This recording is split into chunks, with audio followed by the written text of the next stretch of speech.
كيف أطور من نفسي أكثر؟ واحد، أن تعرف ثم تعترف ثم تقرر ثم تكرر. هذه رباعية. لا يمكن أن تتغير وأنت لا تعرف. واحد ما يدري أنه متكبر ما راح يتغير.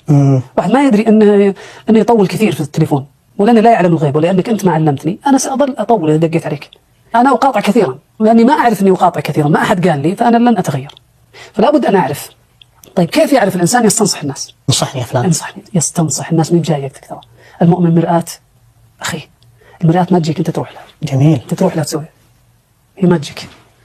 وإذا رأيت وجهك في المرآة غير جيد لا تغضب. بعض الناس إذا نصح أحد سوى له بلوك أو استثقله أو حس إنه يعني تطفل.